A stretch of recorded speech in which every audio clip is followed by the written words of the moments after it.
everyone, welcome to a new video on my YouTube channel. In today's video, I'm going to be showing you what I eat in a day during the quarantine. All recipes I'm going to show you will be super easy and healthy to make, and they're all vegetarian.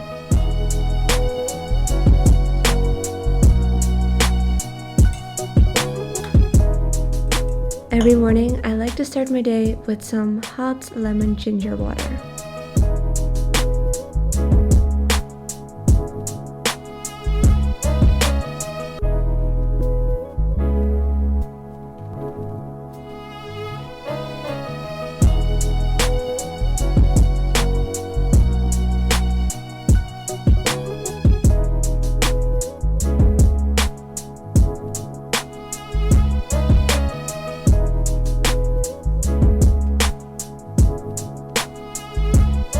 So I always start my day with some hot water with lemon and ginger to just wake up my body, wake up my mind. It is part of my morning ritual. I usually sip on it while writing in my journal or in my planner. And yeah, that's how I like to start my mornings. Now I'm actually going to do groceries in a bit. Today it is Wednesday and I'm doing groceries once a week on Wednesday to minimize me going outside as much as possible. So I'm going to go to Trader Joe's. So I quickly wanted to show you my outfit of the day because it is super comfy, but I still feel like it's kind of cute, like kind of put together, if that makes sense. So this is a two-piece from Zara, and I got it actually I think a year or two ago, so I can't link it unfortunately, but I do really like it. And then I'm wearing my white Air Force One Sage. And I'm quickly gonna put, I think, a denim jacket over this so I won't be cold. So yeah, now it is time to go, and ignore, by the way, my packages in the back. I have some unboxings to do later.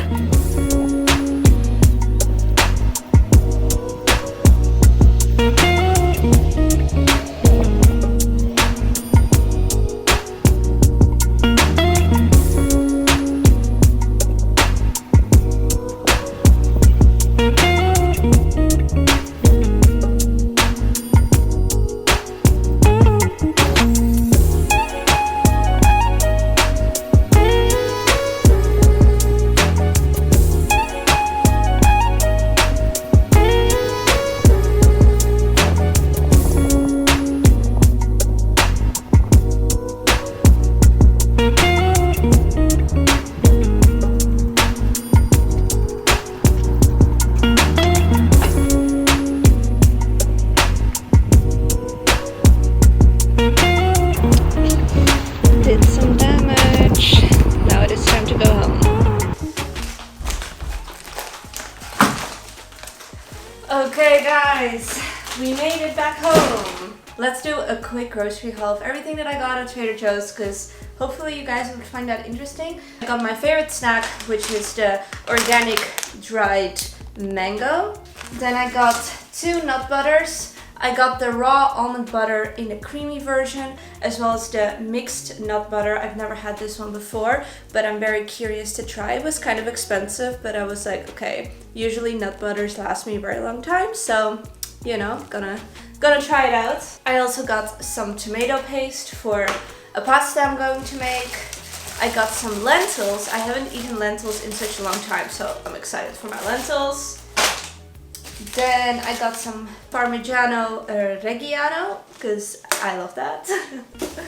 I also got some whole wheat or whole grain bread. Then I got some mixed medley cherry tomatoes, as well as some cauliflower pancakes.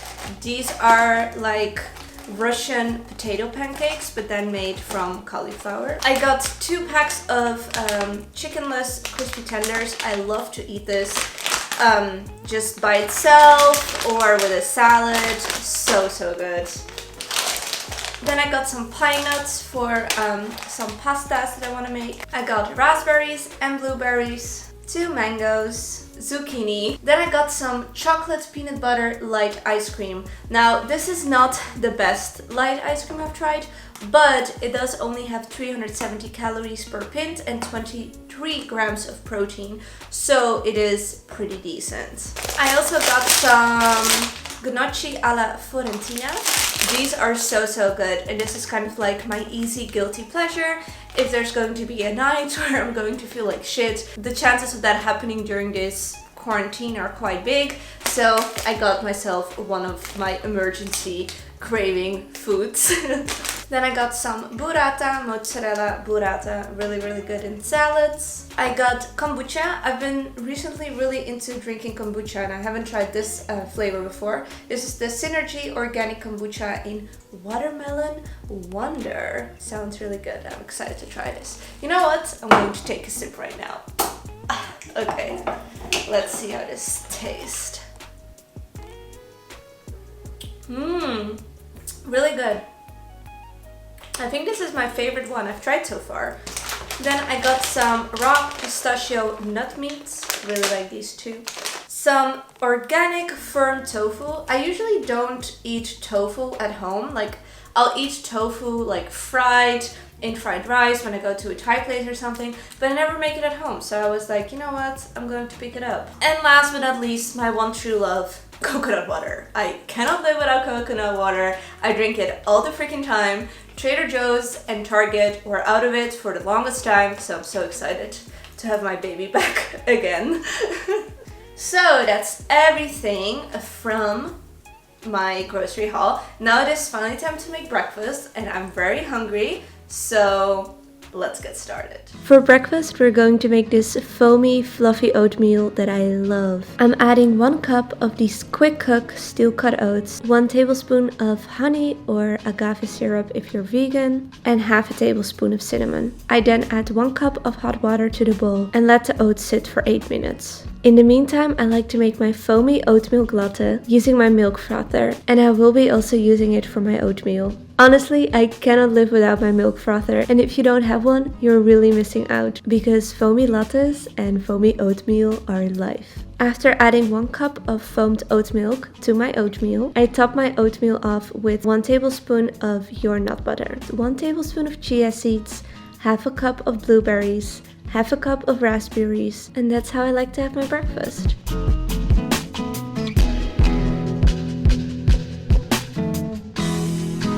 This oatmeal is honestly so easy and quick to make in the morning, and you definitely will feel full until lunchtime. It is time for some breakfast, and as you can see, I always make myself an oat milk latte together with some foamy oatmeal with oat milk. A lot of oat milk in my recipes. This is honestly the best way to eat your oatmeal, I have found personally, because it is just so creamy, so foamy, so fluffy. I love it. So, bon appetit, and let's continue with the rest of the day. So for lunch, we're going to make this veggie burger salad. This is one of my go-to meals for lunch because, again, it is super easy to make, but it's also very filling and you can add whatever veggies you like to the mix. I'm starting off with adding 1 cup of arugula and 1 cup of spinach to a bowl. Then add 1 grilled zucchini. In this case, I meal prepped, so I'm not going to show you how I did it. I'm adding 1/3 of a cup of corn, 1/3 of a cup of chickpeas, and I slice half a cup of cherry tomatoes and add it to the bowl as well. As a dressing, I add 1 tablespoon of extra virgin olive oil, as well as the juice of half a lime. I also add some pine nuts because they're my favorite type of nuts. Then it's time to grill your veggie burger, and I'm using this Trader Joe's high protein veggie burger because it is one of my favorites.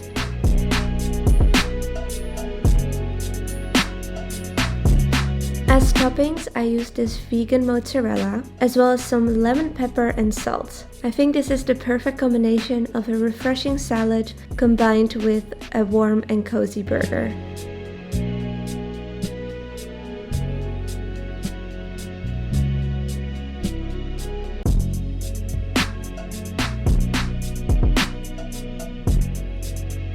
So guys, it is time to devour this lovely lunch, and this is honestly one of my favorite recipes, and I play around with it a lot. Like sometimes I add some peas or avocado.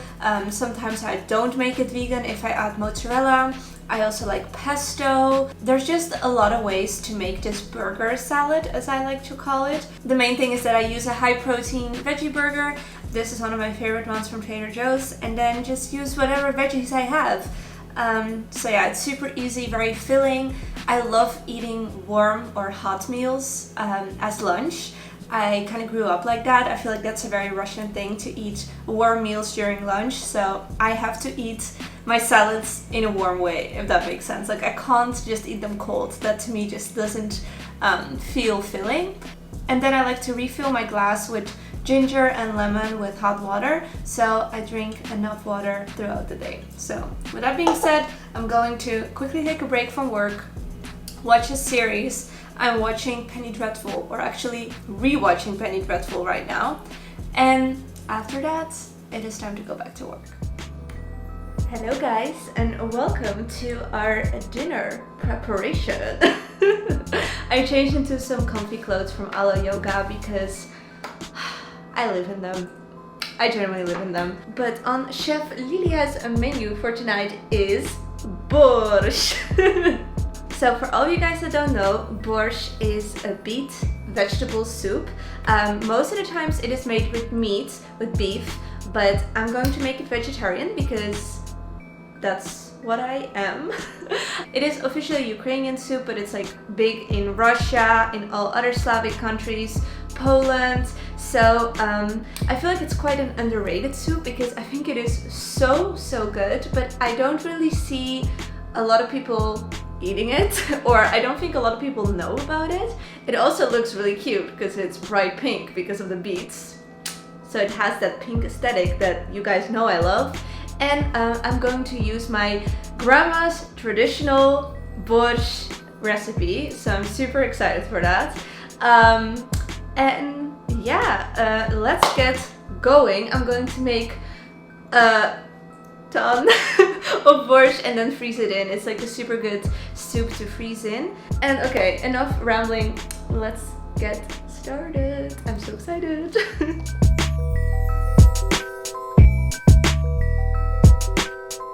We're starting off with boiling 1 liter of water in a large pot.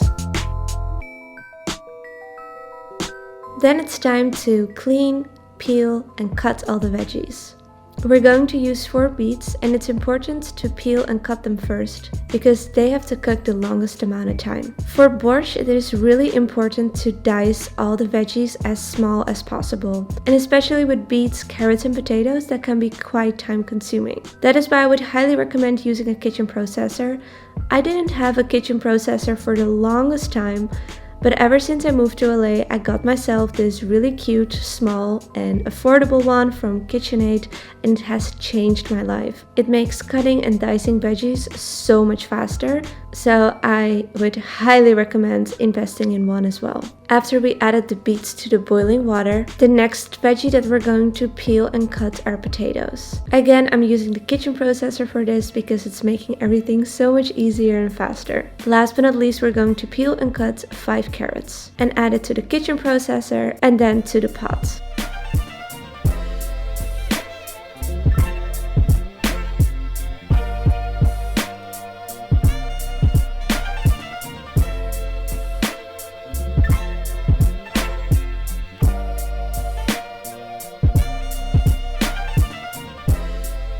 Next up, we need 1 cup of shredded cabbage, as well as 1 diced red bell pepper and 1 diced red apple. Aside from the beets, adding shredded cabbage is what's going to give borsch its unique flavor and consistency. It's going to make it way more filling and nutritious.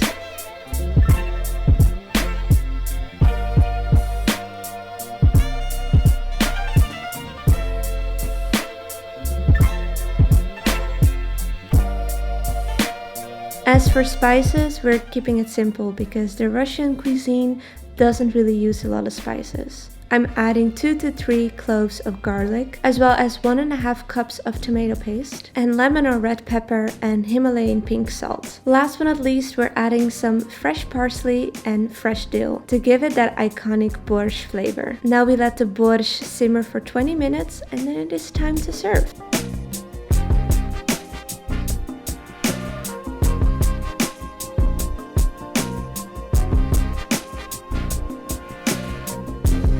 I love adding some extra fresh dill and parsley as a topping, as well as some creme fraiche.